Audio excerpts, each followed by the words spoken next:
forgetto. Given was no rementa.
After our first Bowser battle, after New Donk City, and finally getting fully into the second half of Super Mario Odyssey, we finally hit the thing that I was worried about earlier in the video game series here. That we have to continually fight the Broodals over and over and over again as a substitution for actual creative ideas. Once I actually got the series done, though, it seemed to be not as much of a problem. But for what it's worth, we do have to fight Rango the Broodal a second time in the most Arctic level I think I've seen in the Mario franchise. I mean, remember back to Snowman Land, World 10 of Super Mario 64. That place was just as frigid as the Snow Kingdom here, where the only people here are Yetis who are still wearing coats. But still, people weren't shivering, people weren't, wearing protection. There was just a bunch of snow monsters and stuff. This place is colder than that, and it's inhabited, so it's kind of weird that we have to fight the lanky guy who has this ridiculous haircut, suspenders, and no coat on in his second boss fight. The boss fight is exactly the same as the one we already done, so this is going to be a quick mop-up. Just another thing we have to do to get a moon type of thing, and then we can get back on the path and hopefully start walking into some interesting boss fights again. Again, it's kind of a shame to see that Nintendo is basically copy-pasting a boss fight, but honestly, the 3D platform Mario games, this is traditional. It's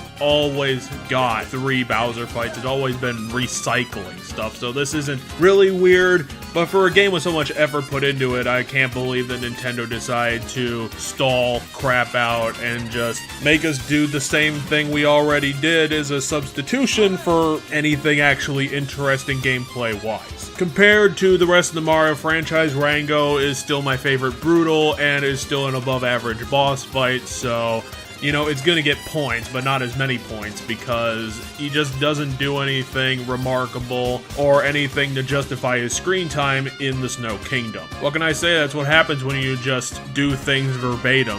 It's not gonna be anything to remember. I'm surprised that we have to tell you these things, Nintendo. I mean, I think that after 20 years, you could figure it out for yourself.